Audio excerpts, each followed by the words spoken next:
우리는 몇 주 전부터 예배에 대한 정신을 다시 가다듬기 위해서 번제와 소제, 화목제, 속죄제까지를 지난주에 함께 나눴습니다. 오늘은 마지막 제사의 규례인 속건제라고 하는 제사의 규례를 함께 보시면서 이 시대에는 이런 번제나 소제나 속죄제나 속건제 이런 제사의 방법이 없지만 예수 그리스도께서 십자가를 지시고 교회가 생기게 되고 예배가 세워지게 되는 이 과정들을 통해서 우리의 예배 안에 번제의 정신, 소제의 정신, 화목제의 정신, 속죄제의 정신, 속건제의 정신이 다 들어가 있다는 의미가 우리들에게 전달되고 있기 때문에 이 5가지의 예배의 방법, 예배의 목적이 무엇인가를 인식하면서 이 시대를 살아가고 있는 우리 예배자들이 온전한 예배자, 삶으로 드리는 예배의 시간들을 감당하기 위해 이 레위기의 5가지 제사의 방법을 찾는 것은 대단히 중요하다고 말씀을 드렸습니다. 그래서 오늘 마지막 속건제에 대한 이야기를 나누면서 우리의 예배를 점검하고 예배 이후의 삶에 대해서 점검할 수 있는 마음가짐이 되시기를 간절히 바랍니다. 속건제는 의도하지도 않고 실수한 부분까지도 속건제를 드림으로써 책임질 것을 요구하십니다. 자신이 속한 이스라엘 공동체에 나의 실수로 인해서 해가 가지 않도록 끊임없이 관심을 가지는 것, 부지 중에 범한 잘못으로 인해서 이웃과의 관계에 틈이 생길 때에 책임감 있게 공동체를 회복하는 것을 원하시는 하나님의 마음을 이 속건제의 정신에서 알 수가 있습니다. 하나님께서 요구하시는 거룩은 하나님을 위한 것이 아니라 우리를 위한 거룩입니다. 왜 그럴까요? 하나님이 우리가 거룩하지 않다고 해서 손해보실 일이 있겠습니까? 문제가 발생하겠습니까? 하나님의 사역에? 그런데 중요한 것은 우리가 하나님께서 주시는 은혜 가운데에서 죄를 속하고 회개하고 함으로 인해서 거룩한 하나님의 사람들이 되지 않으면 성경은 여러 곳에서 하나님의 회 중에서 끊어질 것이다. 내가 너희를 모른다 하리라 라고 그렇게 말씀하시기 때문에 우리의 죄의 문제, 속건제는 연약한 인간들이 다시 거룩해짐으로 인해서 하나님께 나아올 수 있는 길을 열어주시는 하나님의 배려라고 우리는 생각할 수 있어야 하는 것입니다. 예배를 드리는 이유는 뭐냐? 너 뭐하러 그렇게 예배 드리냐? 라고 하는 그런 질문을 받을 때 여러분 뭐라고 얘기하십니까? 야, 너 11조도 한다면서 그것 가지고 소고기 사 먹으면 너 훨씬 더 건강해졌겠다 라고 하는 이야기들을 믿지 않는 자들에게 들을 때에 여러분들은 그 질문에 대해서 어떻게 대답하세요? 새벽 기도를 하고 수요 예배를 드리고 금요 기도회를 하고 또 여러분들이 시간들마다 주님을 묵상하고 주님을 위해서 감당하는 시간들 집에서도 그렇게 설거지통에서 벗어나지 못했는데 교회까지 와가지고 설거지를 하는 이유가 뭐야? 라고 하는 그런 이야기를 들을 때마다 여러분 뭐라고 얘기하실래요? 저차원적인 대답은요, 복받기 위해서라고 그렇게 얘기하는 거예요. 여러분 이것을 우리가 조심해서 생각하셔야 되는 건 뭐냐면 우리가 헌신하고 예배드리고 봉사하는 이유가 복받기 위한 것으로 끝나버리면 우리의 신앙생활은 대단히 왜곡되게 돼 있어요. 이런 얘기 하잖아요. 내가 교회에 왔는데 교회에서 봉사하고 헌신하고 하다 보면 힘든 것도 있잖아요. 상처받는 일들이 있잖아요. 그때 많은 분들이 그렇게 얘기하십니다. 목회자한테 와가지고 이렇게 하소연하세요. 내가 교회에서 이런 대접도까지 받아야 됩니까? 내가 교회까지 와가지고 이런 일을 당해야 되냐고 하는 이야기를 하는 저변에는 뭐가 있냐면 내가 교회에서 복 받으려고 왔는데 내가 교회에서 복을 누려야 되는데 왜 욕을 누리고 있느냐라고 하는 그런 생각을 갖고 있는 거예요. 여러분 우리는 하나님 앞에 벌써 받은 복이 넘쳐나는 줄로 믿습니다. 구원 받으셨어요? 예배드림으로 인해서 봉헌함으로 인해서 헌신함으로 인해서 구원 받으실 거예요? 여러분 이거 정확하게 분명하게 생각하셔야 되는 거예요. 여러분들이 예배드리는 이유가 뭐예요? 구원 받기 위해서입니까? 구원 받았기 때문입니까? 이걸 명확히 하셔야 되는 거예요, 여러분. 교회 안에서 10년, 20년, 30년 동안 신앙생활해도 이것에 대한 대답이 명확하지 않으니까 흔들리는 거예요. 교회에서 문제가 있을 수 있다니까요. 그런데 내가 교회 복 받으려고 왔지 이런 대접 받으러 왔나? 땡. 잘못된 생각이에요. 그러면 여러분 믿지 않는 자들이 너 왜 예배 드려? 너 왜 11조 해? 너 왜 새벽 기도 드려? 라고 그렇게 이야기할 때 뭐라고 얘기해야 되는 거예요? 복 받으려고 그게 아니라 그건 하나님의 분량이에요. 하나님께서 주실 때 주시는 거예요. 하나님이 주권적으로 역사하신다면서요. 하나님이 내 삶의 주인이시라면서요. 근데 왜 자꾸 복에 대해서 숟가락을 얹으려고 하세요? 하나님의 책임이라니까요. 하나님의 자유라니까요. 하나님의 몫이에요. 하나님이 원하시는 때에 건강의 복도, 재물의 복도, 또 여러 가지 내가 원하는 것들에 대한 그런 여러 가지 기도 제목들을 들어주시는 것에 대한 주권은 누구에게 있다고요? 하나님께 있다고요. 그러면 그 질문을 받을 때 뭐라고 해야 되냐? 나는 구원받은 사람이기 때문입니다. 이게 정답이에요. 너 왜 예배 드려? 일요일 날 쉬어. 늦잠 자면은 월요일이 더 개운할 텐데. 그때 뭐라고 얘기해야 된다고요? 나는 구원받은 사람이에요. 당신은 구원받지 못했기 때문에 예배 안 드려도 된다고 생각하지만 나는 구원받은 사람으로서 하나님께 벌써 받은 복이 넘쳐나기 때문에 그래서 나는 하나님을 예배하지 않으면 안 되는 사람이에요. 당신은 아직 그 은혜를 모르지만 약 올리면서 그러는 게 아니라 그 은혜를 모르시니까 그 의미를 알지 못하시는데 나는 구원받은 자이기 때문에 하나님 앞에 예배드립니다. 하나님 앞에 헌신합니다. 설거지통에서 그 구정물 손에 집어넣고서 그렇게 땀을 뻘뻘 흘리면서 헌신하고 봉사하더라도 나에게는 기쁨이 있습니다. 이럴 수 있어야 되는 거예요. 이게 은혜예요, 여러분. 이 대답을 해결받지 못하면 우리는 불평불만하면서 억지로 예배드리는 자가 되어버리게 된다는 거예요. 속죄제가 원인 해결을 위한 제사라면 속건제는 원인으로 인해서 결과가 발생하게 됐는데 죄에 대한 결과를 해결하기 위한 제사가 속건제입니다. 범죄의 성격적인 차이로 보게 되면 속죄제가 하나님께 범한 죄, 그러니까 율법을 범한 죄를 위한 제사였다면 속건제는 인간에게 범한 죄, 인간관계 속에서 범한 죄, 도덕적으로 범한 죄에 대한 대속의 제사입니다. 대속이라고 하는 게 뭐예요? 대신 속해준다. 대신 죄를 뒤집어 쓴다. 이게 대속이라고 하는 의미죠. 속죄제는 속건제와 달리 범죄한 일을 배상할 수 없는 죄에 대해서 속죄제를 드립니다만 범죄한 것이 배상할 수 있는 죄라면 예를 들면 이런 거죠. 누구 돈을 훔쳤어요. 누구를 속여서 돈을 빼앗았어요. 그 사람의 집을 뺏었어요. 땅을 내 것으로 만들었어요. 이런 것들, 물건을 내가 슬쩍 했어요. 길을 가다가 땅에 뭐가 떨어졌는데 그거 하나님이 나한테 예비해 주신 거구나 하면서 그냥 탁 해버리는 것이 속건제에 해당하는 죄의 문제가 발생하는 일들이라는 것이죠.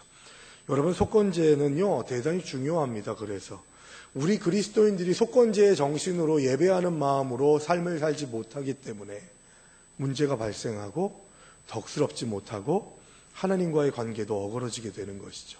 책임을 안 지려고 해요. 하나님 아시죠? 하고 끝나버려요.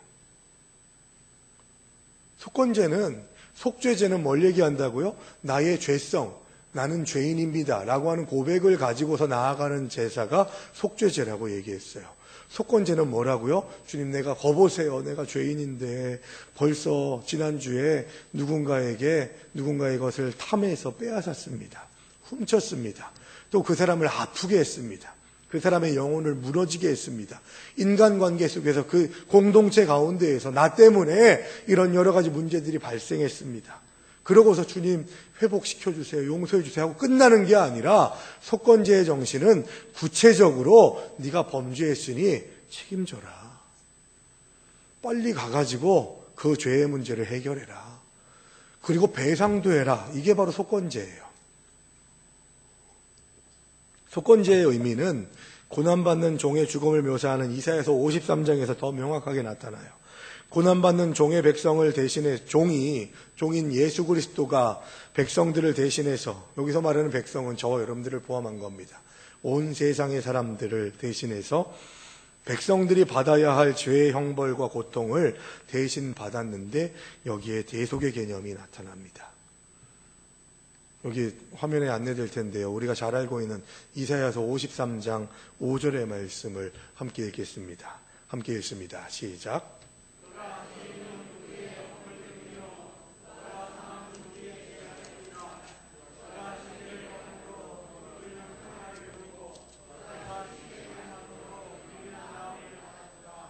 여러분, 여기에서 분명히 말씀합니다. 예수 그리스도의 사역에 대해서 이야기하는데 그가 징계를 받음으로 우리가 평화를 누리고 그가 채찍에 맞음으로 우리가 나음을 입었도다. 믿으십니까? 자, 주님께서 징계를 대신 받으셨다는 것이고 채찍을 대신 맞으셨다는 거예요. 아멘이세요? 이게 고백이 돼야 십자가가 의미 있는 거예요. 사순절이 그래야 의미가 있는 거예요. 내가 평화를 누리는 이유가, 나음을 받은 이유가 주님께서 나를 대신해서 징계받으시고 나를 대신해서 채찍을 맞으셨다는 것, 그게 내 죄 때문이라는 것을 고백하지 않으면 십자가 아무 의미 없다니까요.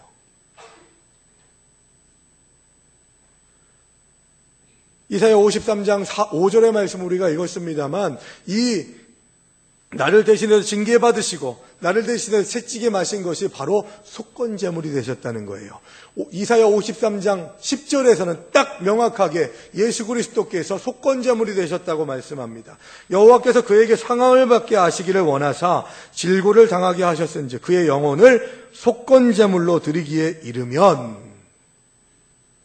속건제물로 드려지면 우리가 회복되고 우리가 은혜를 입고 구원을 받게 될 것이라고 하는 예언의 메시지가 이사야 53장 10절의 말씀에서 선포되고 있는 거예요. 주님께서 이 땅에 오신 것은 그냥 말로만 오신 게 아니에요.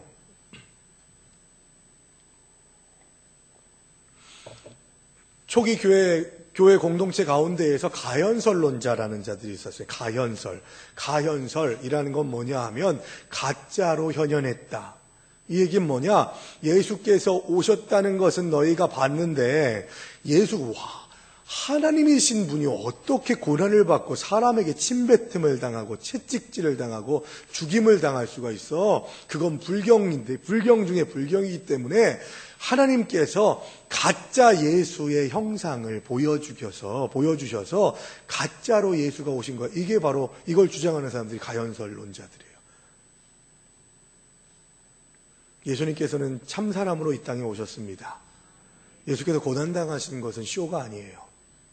나를 위해서 십자가의 길을 걸어가셨습니다.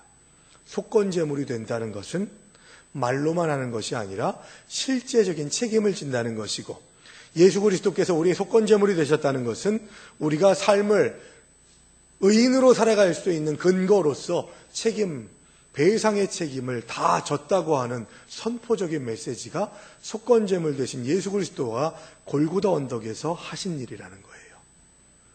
고난받는 종이 속건제물로 드려졌다는 것은 그리스도의 죽음이 보상의 기능만 하고 대속의 기능, 속죄의 기능을 하지 않는다는 것은 아닙니다. 동물로 드리는 모든 제사의 제물들이 대속이나 속죄의 기능을 같이 하고 있다는 것을 봐도 우리는 알고 있죠. 속건제를 드린다 할지라도 이 속건제는요, 다른 예배들과 연결되는 제사로 많이 사용돼요. 그래서 속건제가 번제와 함께 드려질 때가 대단히 많이 있습니다. 그래서 속건제를 드린다 할지라도 번제를 드리게 한 것은 결국 우리의 범죄로부터 시작된 제사이지만 궁극적인 목적은 우리의 존재 전체가 하나님의 것임을 선언하고 결단하게 하는 의미가 속건제에 있다는 겁니다. 관계에 대해서 이야기를 할 때, 관계에 대한 죄의 문제에 대해서 책임지기 위해서 속건제를 드리지만 내 삶 전체가 하나님의 것입니다라고 하는 고백으로 번제의 정신으로 나아가라고 하는 말씀은 바로 이 모든 것이 하나님과의 관계와 연결되어 있기 때문이라는 거예요. 이웃들과 관계를 제대로 잘 감당하지 못하면서 하나님과의 관계는 좋다? 천만의 말씀 만만의 공덕입니다. 거짓되게 신앙생활하는 거예요. 그런 건 내가 하나님과 관계가 온전하다면 내 이웃들에게도 좋은 영향력을 끼쳐야 된다는 겁니다. 레위기 7장 7절을 말씀해 보시면 여기 안내되어 있는데요. 같이 읽겠습니다. 시작. 속죄제와 속건제는 규례가 같으니 그 제물은 속죄하는 제사장에게로 돌아갈 것이요. 자, 여기에서 뭐라고 얘기합니까? 속죄제와 속건제는 뭐가 같대요? 규례가 같대요. 드리는 방법이 같다는 거예요. 그래서 사실 여러 신학자들은 속죄제와 속건제를 구분하지 않아도 된다라고 그렇게 이야기를 하기도 합니다. 그런데 굳이 속죄제와 속건제를 구분하는 이유는 뭐냐? 죄에 대한 책임의 문제를 더 명확하게 전달하기 위해서 속죄제와 속건제가 좀 구별해서 선포되고 있는 거예요. 그런데 어찌됐건 전해지는 하나님께서 명령하신 규례는 같대요. 비슷하다는 게 아니라 같대요. 그런 점에서 속죄제에서 강조해서 말씀하고 있는 부분 중에 한 가지가 뭐냐면 바로 고운 가루를 죄의 문제에 대해서 이야기할 때 고운 가루로 하나님 앞에 죄의 문제를 해결하려고 할 때 그때 하지 말아야 될 게 있습니다. 고운 가루로 하나님 앞에 드릴 때에는 두 가지를 넣어서는 안 되는데 기름과 유향을 넣어서는 안 된다고 레위기 5장에서 이야기를 합니다. 속죄제의 규례로 이야기할 때 나타납니다만 7장 7절에서 속죄제와 속건제는 규례가 같다고 하기 때문에 속건제의 규례에도 연결되고 있는 그런 법칙인 것이죠. 자, 여러분, 왜 고운 가루를 주님 앞에 죄의 문제를 놓고 드릴 때에는 기름과 유향을 드려서는 안 되느냐? 두 가지 의미가 있습니다. 첫 번째 부수적인 의미는 뭐냐 하면 고운 가루를 드릴 때에 드린다는 것은 소나 양이나 염소나 이런 것들을 드리는 것보다 고운 가루를 드리는 것이 돈이 덜 들어요. 그래서 이것은 가난한 사람들이 죄의 문제를 해결할 때에 허락하시는 규정입니다. 그래서 가난한 자들이 돈이 없어서 죄의 문제를 해결하지 못하는 일들이 발생하지 않게 하기 위한 것이었죠. 이것을 저는 아까 뭐라고 말씀드렸냐면 부수적인 목적으로 가난한 자들이 죄의 문제를 해결하게 하기 위해 고운 가루로 죄의 문제를 해결받게 하기 위해서라고 고운 가루를 드리는 이유라고 말씀드렸습니다. 그런데 궁극적인 이유는 뭐냐면요. 그 고운 가루에 기름과 유향을 들여서는 발라서는 안 된다는 의미는 이런 겁니다. 죄는 하나님 앞에서 역겨운 거죠. 허락되지 않는 거죠. 매력적이지 않죠. 하나님은 기뻐하지 않으십니다. 죄를. 죄가 역겨운 것임을 보이기 위해서라도 기름이나 유향을 넣어서 그 죄된 상황이나 환경을 맛있게 향기롭게 만들어서는 안 된다는 거예요. 이 제물에 향료가 빠진 것은 죄의 문제를 해결하기 위해서 제물을 드릴 때에 향료가 빠진 것은 죄인은 전과 같이 죄를 다시 즐기는 일이 결코 없어야 한다는 의미를 상기시키기 위함입니다. 어거스틴이 고백록에서 뭐라고 얘기했는지 아세요? 하나님의 임재를 경험했어요. 하나님의 은혜를 경험했어요. 하나님이 참 신이시네, 참 하나님이시라는 것을 고백했어요. 그 상태에서 고백록을 쓴 거예요, 어거스틴이. 그런데 어거스틴이 고백록에서 뭐라고 얘기하는지 아십니까? 제가 지난번에도 말씀드렸던 것 같은데 고백록에 그게 있어요. 하나님, 조금만 늦게 오시지. 조금만 늦게 만나주시지. 그러면 세상에서의 즐거움을 조금 더 누릴 수 있었을 텐데. 주님 만나가지고 옛날에 누렸던 건 누리지 못하고 옛날에 편하게 살았던 거 편하게 살지 못하게 되는 것이 안타깝긴 하지만 주님 만나게 하신 것을 감사합니다. 이렇게 고백하고 있어요. 여러분, 우리가 죄의 문제를 해결하지 못하는 이유가 뭔지 아십니까? 우리의 죄의 상황과 환경에 죄된 역할을 감당하는 나의 그런 마음가짐과 그 자리에 기름과 유향을 발라버려요. 이거 그만둘 수 없는데, 이거 그만두면 안 되는데 하는 그런 생각들을 가지게 되면서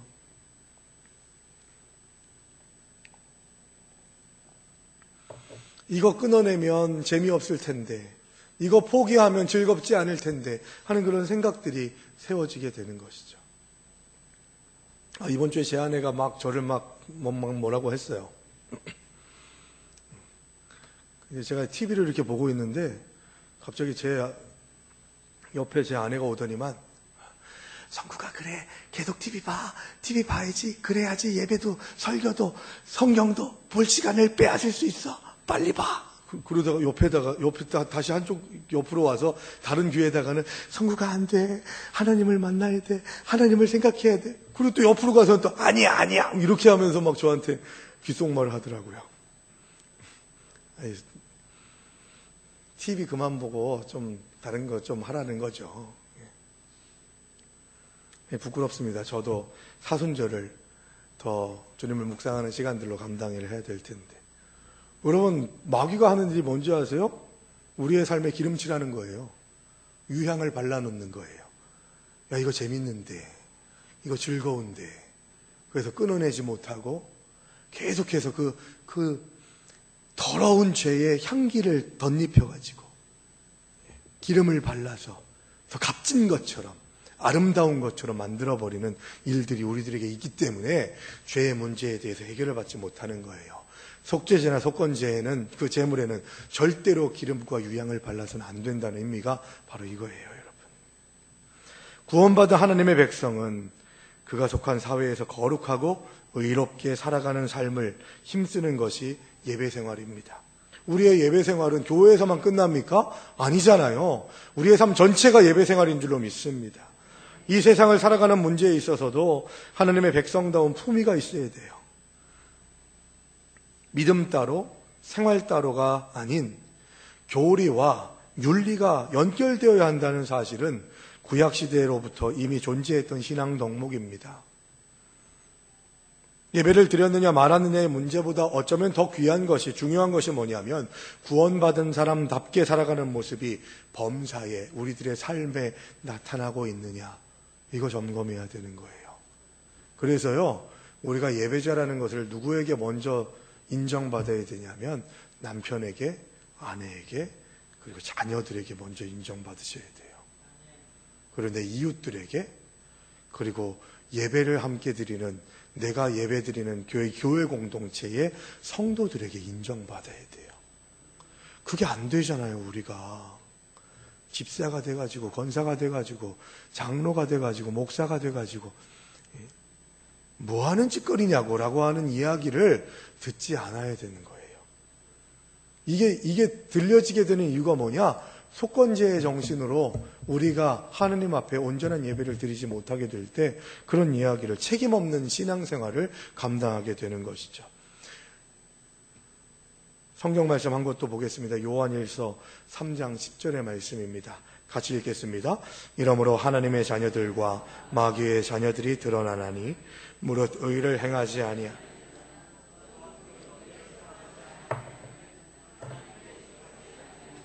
여러분, 분명하게 생각하셔야 돼요. 지금 우리가 읽은 요한일서 3장 10절의 말씀은 두 부류의 자녀가 있다고 합니다. 하나님의 자녀가 있고요. 누구의 자녀가 있대요? 마귀의 자녀가 있대요. 우린 누굽니까? 우린 누구의 자녀예요? 진짜요? 삶을 통해서 진짜 그렇게 장담하세요? 그런데 하나님의 자녀와 마귀의 자녀가 구분되는 것이 어떤 것으로 돼 있냐? 두 가지래요. 이 두 가지가 원래 예배의 정신에서 가장 중요한 핵심 포인트고 오늘 설교의 결론이기도 합니다. 두 가지가 뭐냐? 하나님의 자녀와 마귀의 자녀가 있는데 두 가지, 무릇 의를 행하지 아니하는 자. 마귀의 자녀가 하는 일이 두 가지라는 거예요. 하나님의 의를 행하지 않는 자. 이건 뭐예요? 하나님의 명령대로 살아가지 않는 자, 하나님의 뜻대로 살아가지 않는 자, 하나님의 통치를 받지 않는 자. 그 다음 두 번째는 뭐예요? 그 형제를 사랑하지 아니하는 자. 그들은 어디에 속하지 않았대요? 하나님께 속하지 않았대요. 이 얘기는 뭐예요? 마귀의 자녀라는 거예요. 가슴이 덜컥 내려앉지 않습니까, 여러분? 예? 우리가 살아가는 삶이 마귀의 자녀로 살아갈 때가 너무 많은 거예요. 그래서 회개가 필요한 것이고 자백이 필요한 것이죠.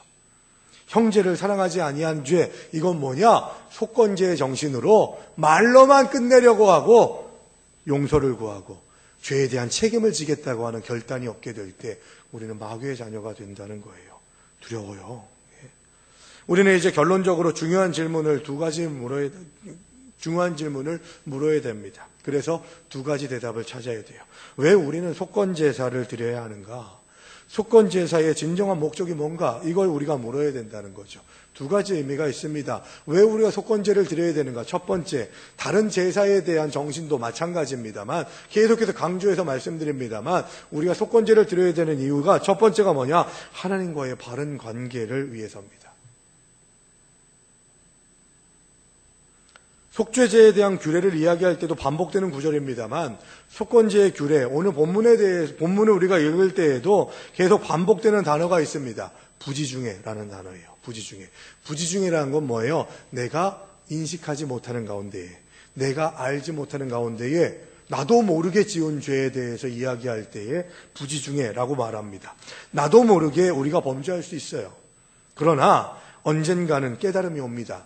우리가 성도라면, 우리가 그리스도인이라면, 우리가 하나님의 자녀라면 성령의 인도하심과 이끄심으로, 성령의 송사, 고발하심으로 인해서 우리가 지은 죄를 깨닫게 될 때가 분명히 온다는 거예요. 그게 없으면 하나님의 자녀가 아니에요. 하나님의 백성이라면 우리를 죄를 범한 그대로를 하나님이 내버려 두지 않으시기 때문에 언젠가는 부지중에 지은 죄를 깨닫게 하신다는 거예요. 나의 실수와 잘못을 깨달을 때가 있습니다. 이때가 중요해요.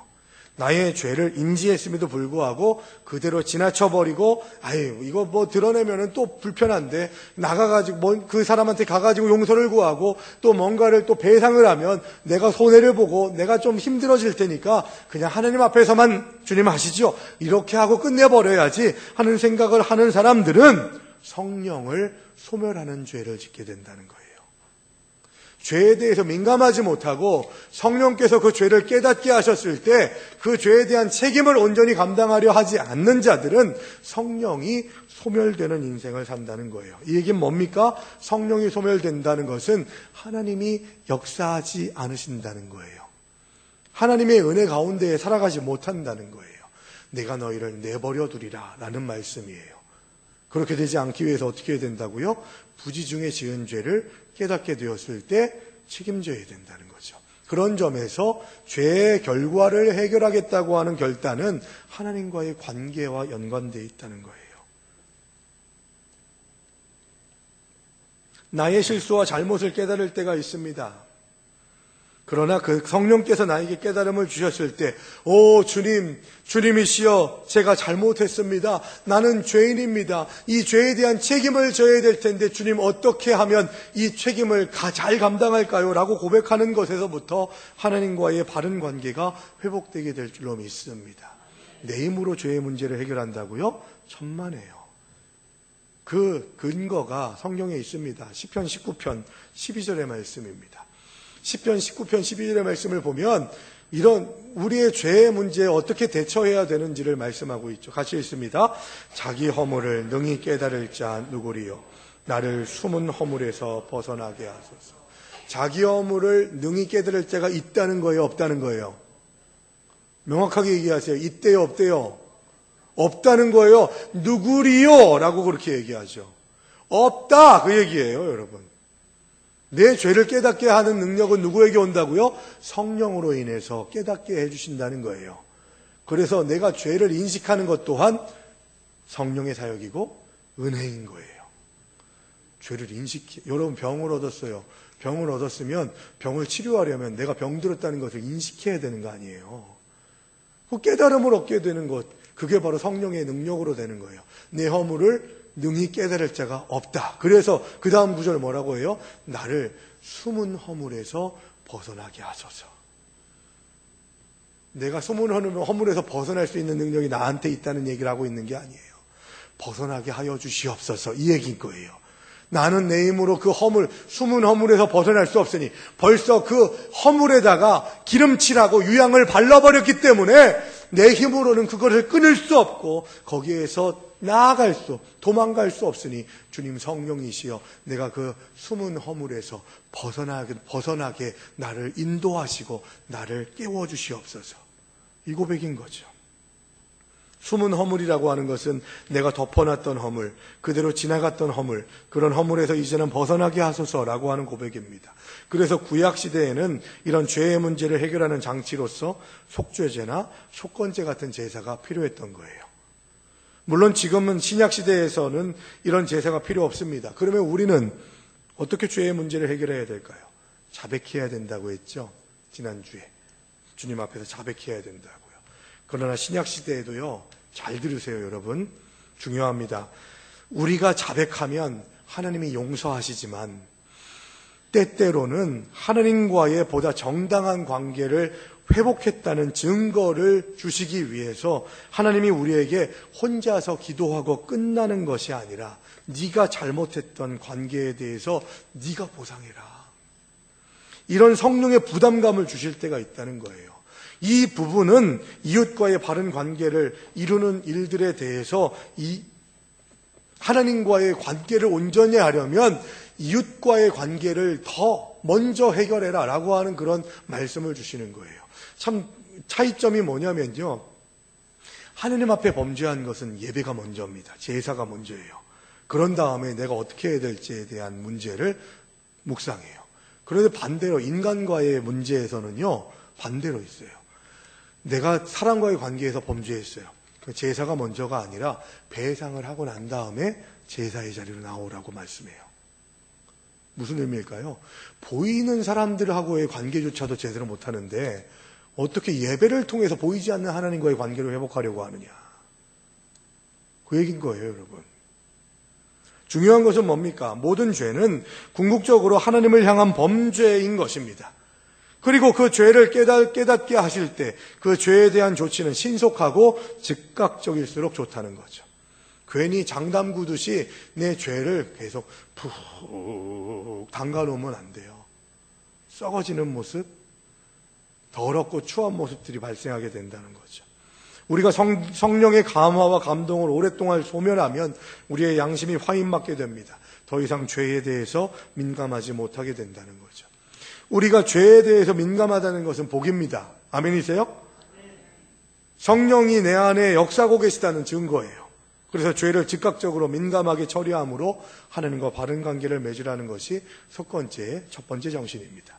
그리고 두 번째, 하나님이 우리에게 때때로 이웃들과의 바른 관계를 회복하기 위해서 거룩한 부담감을 주시면서 야, 속건제의 정신으로 살아가라라고 하는 이유가 뭐냐? 이웃들과의 바른 관계를 위해서라는 거예요.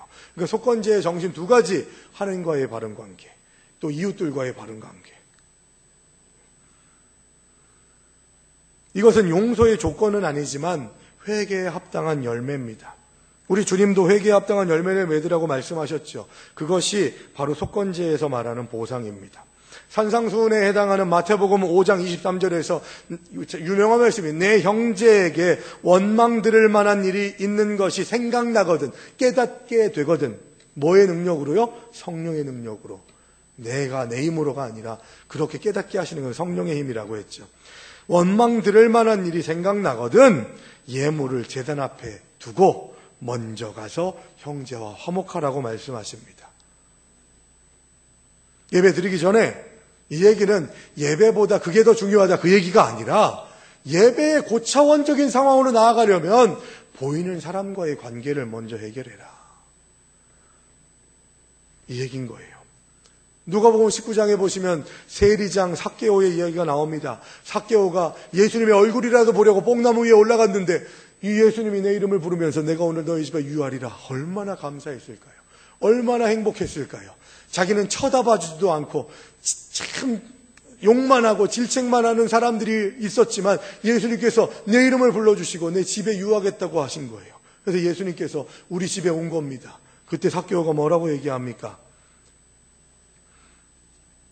과거의 죄의 문제들, 자기가 잘못한 일들, 이런 일들에 대해서 고백합니다. 그래서 삭개오가 입으로만 고백했을까요? 내가 범죄했습니다. 나는 죄인입니다. 이렇게만 말하지 않고요. 실질적으로 고백에서 끝나지 않고 속건제의 정신으로 책임지겠다고 하는 거예요. 이 삭개오는 속건제의 규례를 알고 있었겠죠. 속건제의 규례에서는요, 남의 것을 착취하거나 빼앗는 것에 대해서는 5분의 1을 더해서 돌려보내야 된다고 레위기 6장 5절에서 말씀하고 있습니다. 그러니까 이런 거예요. 내가 100원을 빼앗았어요. 그러면 120원을 돌려줘야 된다는 거예요. 그 본전에서 5분의 1을 더하라라는 거죠. 그런데 삭개오 뭐라고 얘기합니까? 내가 착취하고 빼앗은 것이 있으면, 속여서 내가 받은 것이 있으면 4배로 갚겠나이다 라고 그렇게 이야기합니다. 4배의 근거는요, 출애굽기 22장 1절에서도 나오고, 나단 선지자가 밧세바 사건을 책망하기 위해서 다윗에게 갔을 때 다윗에게 뭘 얘기합니까? 부자가 있었는데, 셀 수 없는 양이 많은 부자가 있었는데 자기 손님이 왔다고 양 한 마리밖에 없는 가난한 자의 그 한 마리밖에 없는 양을 빼앗아서 그 손님을 대접했습니다. 어떻게 하면 좋습니까? 라고 그렇게 이야기했을 때 다윗이 대노하면서 뭐라고 하냐면, 이런 싸가지 없는 인간을 봤나? 그 부자는 그 죄에 대해서 책임지기 위해서 양을 4마리로 갚아야 될 것이다 라고 그렇게 얘기해요. 사무엘하 12장 5절에서 그 다윗이 그렇게 이야기를 합니다. 4배의 보상 규정. 이건 뭐냐? 위중한 도둑질, 악질적인 도둑질을 했을 때에 배상하는 규정이었는데, 이 삭개오는 주님을 만나고 난 다음에 이런 고백을 한 거예요. 나는 흉악한 도둑쟁이였습니다. 그래서 4배로 갚겠다고 고백한 거죠. 이런 보상의 문제, 배상의 문제와 관련해서 신약 시대를 살고 있는 우리에게도 이런 부담을 주실 때가 있다는 거예요.